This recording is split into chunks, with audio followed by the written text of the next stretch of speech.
La República de Brasil, ubicada en América del Sur, es el quinto país más grande del mundo, con una población de 185 millones de habitantes y una extensión territorial de 8.5 millones de kilómetros cuadrados, es decir, casi la mitad del área latinoamericana, equivalente a un 47%. En los últimos años, Brasil ha sido uno de los mayores países con mayor desarrollo económico y mayor desarrollo social.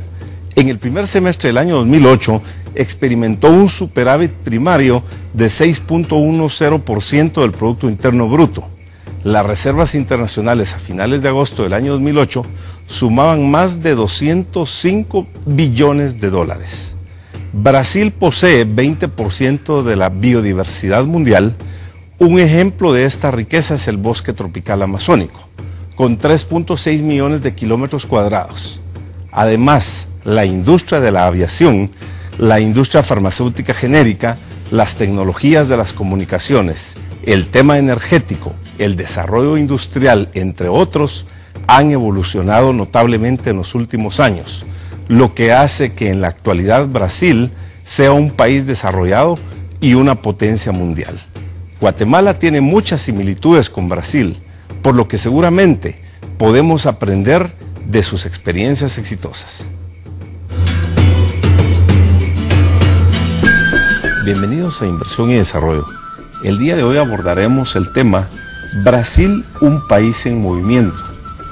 Contamos con la presencia del señor embajador, don Luis Antonio Facchini Gómez. Bienvenido a Inversión y Desarrollo. Gracias por esta oportunidad de conversar un poco sobre mi país. Sí, el presidente Luis Ignacio Lula da Silva se ha reelecto y probablemente si hubiera una siguiente reelección y lo permitiera la Constitución, seguramente podría ganar. Hoy está dentro de los mandatarios más populares del continente americano. El presidente Lula da Silva antes fue un obrero, luego fue un líder sindical. ¿Cuál es la magia que tiene el presidente Lula da Silva para lograr los cambios que tiene su país hoy en día?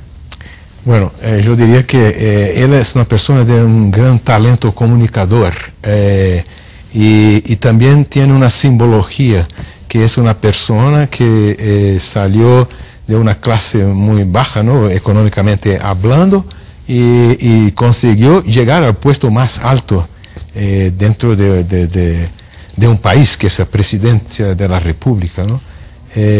Ahora salió una encuesta, ¿no?, donde él está con más de 90% de apoyo de toda la población. Esa fue la última y es un récord de todos los presidentes que ya hubieron en la historia de Brasil desde que empezó a hacer este tipo de encuesta, ¿no?, que hace más de 20 años. Imagínense, más de 90% de popularidad en su segundo mandato. Brasil ha tenido un crecimiento económico, un desarrollo social. Es parte del grupo BRIC a nivel mundial: Brasil, Rusia, India y China. Y definitivamente está avanzando. Definitivamente tanto Brasil como el presidente Lula y su equipo, del cual usted es parte, tienen una magia para lograr lo que están haciendo. ¿Cuáles pudieran ser adicionales a la característica que usted dijo de un gran comunicador, los factores importantes para lograr este éxito que están teniendo? Bueno, yo diría también que él conoce bien los problemas del Brasil, ¿no? Eso, y supo cómo atacarlos, ¿no?, y superar una serie de problemas. Y yo diría que esta imagen de Brasil, sobre todo, se debe a nuestro pasado reciente, que digamos que en los últimos 30 años, yo diría de los años 70, de fines de años 70 hasta casi el año 2000, tuvimos muchos problemas. Primero, una inflación terrible. Segundo, una cierta estagnación económica. No crecíamos más que 2% en media en todo este periodo. Y tercero, una instabilidad muy grande que fue derivada prácticamente de la inflación, ¿no? Eso todo se corrigió, ¿no?, desde 1995, o sea, ya hablamos ahí de unos casi 15 años, ¿no?, 13 años. Desde entonces estabilizamos la moneda. El real se introdujo, ¿no? Sobre en fin, las monedas anteriores que teníamos cruzado, teníamos cruzeiro, cruzado nuevo, cruzeiro nuevo, y finalmente el real. Se logró estabilizar el valor de las cosas. Okay. Y con esto, y esto es sagrado para el presidente Lula. Él dijo siempre que nosotros, sobre todo los pobres, ¿no?, pierden mucho con la inflación. La inflación es el peor enemigo de los pobres. Y por eso Brasil tuvo esa situación de desigualdad social, de concentración de riqueza. Yo creo que esto explica un poco la popularidad del presidente, porque por la primera vez en muchos años estamos creciendo, tenemos la moneda estable y estamos consiguiendo resolver un poco los problemas sociales. Es decir, Brasil fue de la crisis a la oportunidad, como se está diciendo ahora en Guatemala por el presidente Colom. Sí, verdad. Y parece que originalmente el vocábulo, ¿no?, crisis, tiene en sí la palabra oportunidad. O sea que todas las crisis le dan una oportunidad. Y eso el presidente Lula saca muy bien, en el sentido que, por ejemplo, ahora habla de la crisis de la alimentación. Y él dijo a los productores brasileños: ustedes tienen que hacer de esta crisis mundial la oportunidad de crecer y de producir más alimentos, porque nuestro país tiene una gran capacidad, una cantidad muy grande de tierras agricultables, ¿no?, tierras cultivables, y entonces a desarrollar este potencial que tenemos y producir más alimentos. Y así es como lo están haciendo. Vamos a un corte y luego continuamos con el tema Brasil, un país en movimiento.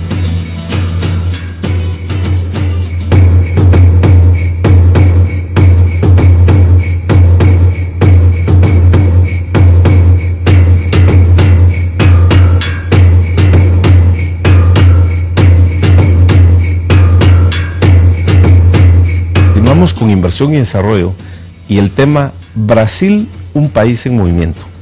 Recién introducía usted el tema de desarrollo económico y particularmente el de la agricultura. ¿En qué áreas está desarrollando su agricultura Brasil para poder realmente ser uno de los más importantes del mundo? Mira, yo diría que tenemos dos áreas. Tenemos el área de los granos y sobre todo voltada para la exportación. Y ahí está la soya y el maíz, que son las principales cosechas de Brasil. Y también tenemos una área que es de la agricultura familiar, que produce arroz y frijoles y frutas y hortalizas, ¿no? Ahí hay una gran diferencia, porque en esta área que es destinada a la exportación tenemos las grandes empresas, las multinacionales, y tal vez algunas medianas empresas. Pero en el área de la alimentación, básicamente, ¿no?, tenemos empresas familiares. Y el presidente ha tenido un programa que se llama PRONAF, Programa Nacional de Agricultura Familiar, para apoyar a ese tipo de agricultura. Hoy día, ese es un dado que nadie lo conoce mucho, que es que 70% de la alimentación brasileña viene de la familia, de las propiedades familiares, pequeñas propiedades, gente que tuvo mucho apoyo, incluso gubernamental. Y la área de exportación está muy bien desarrollada, ¿no?, con una tecnología muy avanzada. En ese sentido, la empresa brasileña de pesquisa agrícola, que se llama Embrapa, ¿no?, sí, desempeña un papel muy exitoso, ¿no?, porque desde 1970, cuando tuvimos apoyo de los japoneses, desarrollamos, ¿no?, un programa de pesquisa muy fuerte. La agricultura de exportación hoy día se vale mucho de este apoyo tecnológico, sí, ¿no? Y la agricultura ha jugado un papel muy estratégico para el desarrollo de Brasil. Por ejemplo, el desarrollo de la agroindustria azucarera brasileira, sí, que no solo produce caña para azúcar, para mieles, sino para alcohol, gasol, sí, etanol. ¿Cómo está Brasil en este desarrollo energético? Sí, bueno, esto es un programa, ¿no?, que nosotros llamamos de Pro Alcohol, que sería pro-etanol, que viene de 1970, cuando tuvimos la primera crisis de petróleo. Sí. Teníamos una dependencia casi total del Medio Oriente para nuestras importaciones de petróleo. Y de repente, con el aumento de los precios, nos tuvimos una situación terrible. Tuvimos que hacer racionamiento, ¿no?, de combustible en Brasil. Y se empezó a desarrollar este programa de reemplazar la gasolina por el etanol. Y bueno, y eso fue muy exitoso durante algunos años, pero después el precio del petróleo bajó y entonces eso se desactivó. Pero ahora está subiendo. Ahora con los precios como están y con una nueva tecnología que se descubrió en Brasil para los autos, ¿no?, que es un motor nuevo que acepta al mismo tiempo gasolina y etanol. Hoy día nosotros tenemos más de 5 millones de carros con esta tecnología. Son carros nuevos que llamamos de flex fuel, que son bicombustibles, dos combustibles. Correcto. En el mismo tanque y en cualquier cantidad. Usted en cualquier gasolinera tiene siempre etanol y gasolina. Sí. Y entonces mira los precios, está más conveniente el etanol, pone etanol. Está más conveniente la gasolina, pone la gasolina. Es decir, que el consumidor tiene distintas opciones. Usted mencionó petróleo. Sí. Recientemente Brasil descubre probablemente el segundo manto petrolífero más grande del mundo. Eso le abre una serie de oportunidades a Brasil. Sí. Está ya ingresando a la OPEP. Y básicamente su dependencia cada vez es menor y se convierte en un jugador a nivel mundial muy importante. Sí, digamos que hoy, incluso por este programa de etanol, Brasil ya es autosuficiente en petróleo. Okay. O sea que lo mismo que usamos, ¿no?, que consumimos, es lo que producimos. Son 2.000 millones de barriles, ¿no?, por día, ¿no? Y ya exportamos algún porque tenemos que importar también, porque el petróleo ligero, ¿no?, tenemos que importar. Pero ¿cómo queda Brasil ahora con nuevo descubrimiento, que están descubriendo nuevas tecnologías, inclusive para explotar en el mar, y que vemos que recientemente Estados Unidos está siguiendo el ejemplo de Brasil? Hace pocas semanas el Congreso de los Estados Unidos aprobó la exploración en el área marina, pero ¿cómo queda Brasil entonces con estos nuevos descubrimientos? Bueno, digamos que nuestra empresa estatal, pública estatal, ¿no?, Petrobras, tiene una tecnología que tal vez sea la más avanzada del mundo, ¿no?, para perforar y obtener petróleo en estas profundidades como 2.000, 3.000, 4.000 metros, ¿no?, dentro del mar. Ellos van a continuar a explorar, porque estas reservas que se descubrieron están muy profundas, están de 5 a 7.000 metros, o sea que todavía hoy no hay tecnología para explotarlas. Pero lo más importante es que Brasil lo está desarrollando. Ya está previendo que en el año próximo, o tal vez en 2010, ya empezarán a usar, en fin. Entonces Brasil definitivamente ya era muy importante, ahora es más importante. Siempre en el tema energético, Brasil tiene algunas de las hidroeléctricas más grandes del mundo, está cerca de un 90% de su energía utilizada a través de las hidroeléctricas. ¿Cómo ve el desarrollo de las hidroeléctricas? Bueno, ahora las grandes hidroeléctricas continúan a ser planeadas y construidas, especialmente en algunas áreas cerca de la Amazonia, ¿no? Tenemos 2 grandes hidroeléctricas que van a ser construidas. Ya hubo la concurrencia, ¿no?, la competición, y tenemos también las pequeñas hidroeléctricas que también se desarrollan con cierta versatilidad, flexibilidad, porque el territorio es muy vasto y muy distinto, ¿no?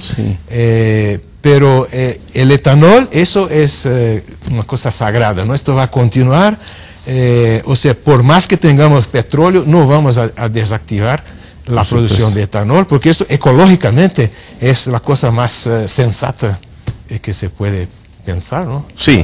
Pero interesante, porque ustedes no están dependiendo del exterior. Tienen petróleo, están produciendo, tienen oportunidad de generar biocombustible, los están generando, tienen oportunidad de generar energía a través de hidroeléctricas, lo están haciendo. Sí. Y tengo entendido que tienen una planificación para los próximos 50 años también en el tema energético. Sí, sí, y sobre todo para energía nuclear, ¿no? Ahí tenemos un plan de tener como unas 50 centrales nucleares. Hoy día tenemos 2 y una tercera en construcción. Imagínense, a pesar de todos esos recursos, ya entraron a la energía nuclear para ser autosuficientes y poder exportar. Sí. Vamos a un corte y luego continuamos con el desarrollo del tema. Brasil, un país en movimiento.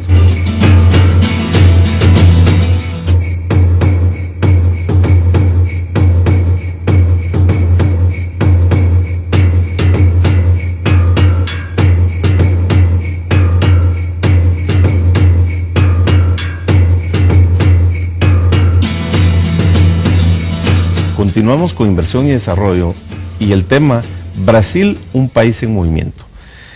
En el tema de la industria aeroespacial, Brasil ha ido profesionalizando mucho su ejército, su industria militar, y de ahí nace Embraer, que es una de las compañías más crecientes en el mundo en este momento donde fabrican aviones. Brasil ya ha lanzado algunas naves, inclusive al espacio.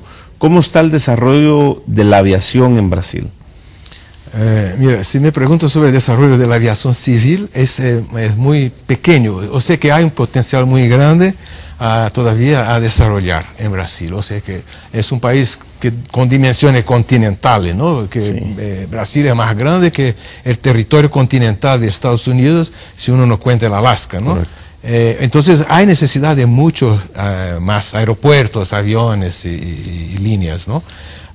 Ahora, en términos de producción de aviones, tenemos la Embraer, como ha mencionado, que es la tercera empresa del mundo actualmente, ¿no? Después de la Boeing y de la Airbus. Y que ya está vendiendo aviones a la Fuerza Aérea de Estados Unidos, de la Fuerza Aérea de Canadá, y está vendiendo a Europa. Tiene un sector militar, aviones militares y aviones civiles, ¿no? Sí. Y estos aviones civiles son normalmente dedicados al mercado regional, de vuelos de duración de 3 a 5, de 1 a 5 horas, ¿no? En fin.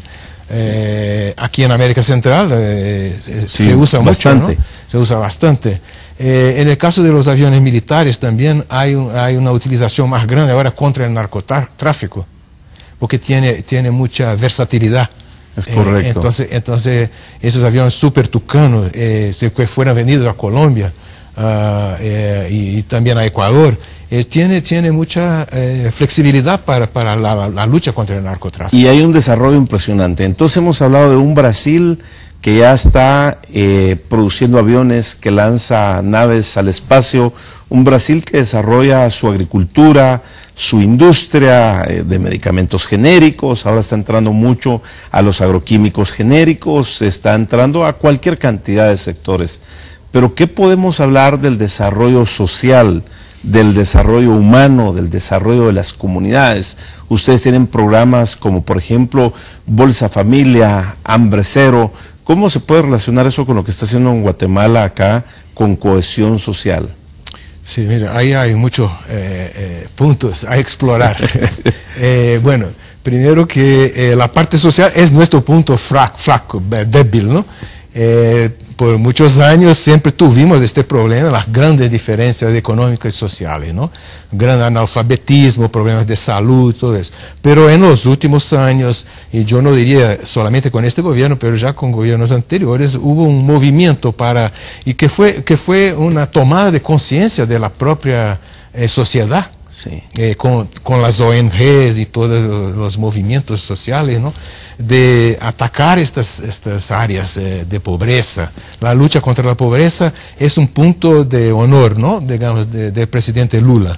Desde que entró, empezó con el Hambre Cero y enseguida con la Bolsa Familia. El Bolsa Familia se construyó sobre lo que había antes, que había, por ejemplo, Bolsa Escuela, ¿no? Pero la Bolsa Familia unificó a varios de esos programas y con eso se ahorró digamos, recursos, ¿no?, para aumentar la capacidad de acción. Sabe que Bolsa Familia tiene una aplicación universal dentro de Brasil, o sea que es para todos los pobres. Toda la persona que se consideran pobre tiene derecho a ganar la Bolsa Familia, o sea, como si fuera una beca, ¿no? Una cantidad de dinero por mes que tiene un máximo de $100 y un mínimo de $15. Que depende del número de hijos, de personas enfermas, y tiene sus condicionantes, ¿no? Un poco como aquí, Mi Familia Progresa es un o las remesas familiares también. Sí, que también tiene ¿cómo se dice? Transferencias condicionadas, sí, ¿no? También tiene las obligaciones, la misma que tenemos nosotros, de que los niños van a la escuela, de que las personas enfermas y no enfermas, en fin, incluso los niños pequeños, ¿no?, que van a un chequeo médico una vez por mes. Todas esas condicionantes existen acá. Ya tenemos un cambio de experiencias entre Brasil y Guatemala. En este programa, como en otros programas que también son parecidos con los nuestros. Un programa se llama Escuelas Abiertas, que el presidente está desarrollando acá. También fue inspirado en un programa semejante de Brasil. Otro programa es de comedores populares, de comedores solidarios. Abrieron el primero acá en Guatemala. También ahí tenemos algo parecido, ¿no? Es decir, que Brasil está priorizando el desarrollo social, el desarrollo humano, porque ya tiene un buen desarrollo económico. Entonces, muy importante esa prioridad que le da. Para ir concluyendo, señor embajador, Brasil es considerado hoy amigo de todos. Tiene buena relación con Estados Unidos, buena relación con Venezuela. Recientemente vimos que en los últimos años incrementan sus viajes a China, buena relación con Rusia, con Mercosur. ¿Cuál es la política exterior que sigue Brasil, que le está dando mucho éxito y un liderazgo a nivel mundial? Bueno, digamos que la política del presidente Luis Ignacio Lula da Silva, ¿no?, desde su primer instante en la presidencia, es una política de asumir el papel que Brasil tiene, que es un papel de ser un jugador global. Un liderazgo mundial. No, ni diría liderazgo, pero diría un papel global. O sea, que nosotros tenemos que tener más variedad de relaciones con todo el mundo. No solamente como tuvimos por muchos años o muchas décadas con Estados Unidos y Europa, con Cuba, que eran con nuestros partners, ¿no?, naturales, pero Centroamérica ahora se está hablando. Y sobre todo con la América Latina, porque empezamos con América del Sur, porque ahí es el momento de la integración. Y con Centroamérica se ha ido escuchando mucho. Ahora sabe que el presidente Lula fue el primer presidente que vino a Guatemala, ¿no? Sí. Después de 100 años de relaciones, ¿no? Y ya vino 2 veces. Y ya vino 2 veces. Y queremos que vengan muchas más y lo vamos a entrevistar en Inversión y Desarrollo. Señor embajador, sí, le agradecemos compartir estas experiencias, porque seguramente como guatemaltecos podemos aprender bastante de ese bello país que es Brasil, que es mucho más que fútbol, mucho más que mujeres bonitas. Tiene un desarrollo económico y un desarrollo social. Muchas gracias por compartir todas estas experiencias. Definitivamente, la política económica de Brasil busca impulsar la inversión en los sectores más importantes y ampliar sus exportaciones tanto en cantidad como en destinos, factores claves para el crecimiento económico de un país que está siendo líder a nivel mundial. Los principales ejes estratégicos de la economía brasileira, entre otros, son el tema energético, el de los alimentos, la agricultura, la industria farmacéutica y otros que desde hace más de 2 décadas Brasil se ha ido incrementando también en su área petrolera. Los resultados están a la vista. Brasil está ya siendo una potencia petrolera mundial e ingresando prontamente a la OPEP. Como un país líder, protagónico a nivel mundial, como nos ha dicho el señor embajador, Brasil promueve un plan de desarrollo para áreas claves, como por ejemplo la industria militar, la aviación, la tecnología de la información, las comunicaciones, la energía nuclear, el complejo aeronáutico y en un futuro inmediato la industria naval. La estrategia que Brasil está siguiendo para lograr desarrollo económico y desarrollo social es digna de tomarse en cuenta. En los últimos años ha experimentado un desarrollo integral, brindando mayor calidad de vida a sus habitantes, y actualmente está haciendo más énfasis en el desarrollo social. Nos vemos la próxima semana en un programa tan interesante como el de hoy. Todo lo que me das, por todo lo que te quiero, no te podría cambiar, es tanto lo que te debo. Tú formas parte de mí, pues tú compartes mis sueños. Todo te lo debo a ti, porque eres la tierra donde yo nací. Cuando pienso en mi Guatemala, el más bello paraíso, tan grande en historia, tan lleno de vida, me siento orgulloso de ti. Cuando pienso en mi Guatemala, el más bello paraíso, tus calles, tus plazas, tu gente y montañas,